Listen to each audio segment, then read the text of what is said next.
தமிழக வெற்றி கழக தலைவர் நடிகர் விஜய் விரைவில் ஆளுநர் ஆர்.என். ரவியை சந்திக்க இருக்கதா தகவல்கள் வெளியாகிருக்கு.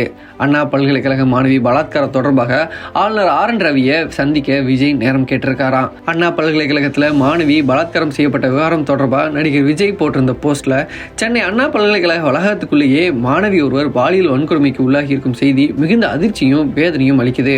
மாணவியை பாலியல் வன்கொடுமை செய்தவர் கைது செய்யப்பட்டிருப்பதா காவல்துறை தரப்பில் தெரிவிக்கப்பட்டிருந்தாலும் அவர் மீது விரைவான சட்ட நடவடிக்கை மேற்கொண்டு உரிய தண்டனை பெற்று தர வேண்டும்னு தமிழக அரசை வலியுறுத்துறேன்.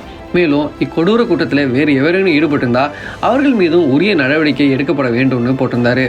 ஒவ்வொரு ஆண்டும் ஒதுக்கப்படும் நிர்பயா நிதியை பயன்படுத்தி பெண்களுக்கு பாதுகாப்பு இல்லாத இடங்களை கண்டறிஞ்சு அங்கு ஸ்மார்ட் கம்பங்கள் அமைத்தல், அவசர கால பட்டன்கள், சிசிடிவி கேமரா, தொலைபேசி உள்ளிட்ட வசதிகளை ஏற்படுத்துதல், மாநகர பேருந்துகள் அனைத்திலும் பெண்கள் பாதுகாப்பை உறுதி செய்தல், பொது இடங்களில் பெண்களுக்கான கழிப்பறை வசதிகள், பெண்கள் பாதுகாப்பான அவசர கால தொலைபேசி மற்றும் கைபேசி செயலி வசதி உள்ளிட்டவற்றை ஏற்படுத்தி கல்வி நிறுவனங்கள், தனியார் நிறுவனங்கள், பொது இடங்கள் அனைத்து இடங்கள்லையும் பெண்கள் பாதுகாப்பை உறுதி செய்யணும்னு போட்டிருந்தாரு. இதை அனைத்தையும் ஏற்படுத்துவதோடு மட்டுமில்லாம இவை முழுமையாக செயல்படுகின்றதா என்பதையும் தொடர்ந்து கண்காணிக்க வேண்டும். இவற்றை செய்வதில் எவ்வித சமரசத்துக்கும் உடன்படாம தகுந்த பாதுகாப்பு முன்னெச்சரிக்கை நடவடிக்கைகளை மேற்கொள்ள வேண்டும்.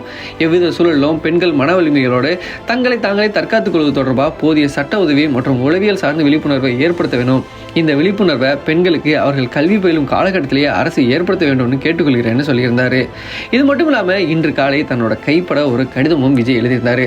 அன்பு தங்கைகளே, கல்வி வளாகம் முதற்கொண்டு ஒவ்வொரு நாளும் தமிழகத்தில் தாய்மார்கள், என்னருமே தங்கைகள், பெண் குழந்தைகள் என அனைத்து தரப்பு பெண்களுக்கு எதிராக நடக்கும் சமூக அவலங்கள், சட்டம் ஒழுங்கு சீர்கேட்ட அவலங்கள், பாலியல் குற்றங்கள் என பல்வேறு வன்கடுமைகளை கண்டு உங்கள் அண்ணலா மன அழுத்தத்திற்கும் வேதனைக்கும் ஆளாகிறேன்.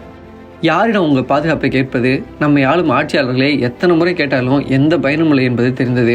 அதற்காகவே இந்த கடிதம். எல்லா சூழல்களிலும் நிச்சயமாக உங்களோட நான் உறுதியாக நிற்பேன், அண்ணனாகவும் அரணாகவும்.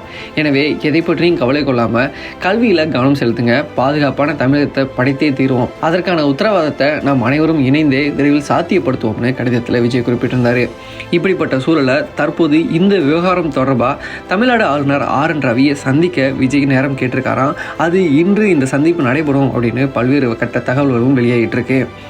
விஜய் எந்த ஒரு விஷயத்துக்கும் மக்களோட வருவதில்லை, வெள்ள நிவாரணத்துக்கு கூட இறங்கி மக்களை சந்திக்கலை அப்படின்னு பல்வேறு விமர்சனங்கள் வைக்கப்பட்டிருந்த சூழலில் இந்த விவகாரத்தில் முதல் முறையாக அடுத்த ஸ்டெப் எடுத்து வச்சிருக்காரு. ஆளுநர் ரவியை சந்திக்க இருக்கிறாரு அப்படின்றது அரசியல் வட்டாரத்தில் ரொம்ப உன்னிப்பாக பார்க்கப்படுது.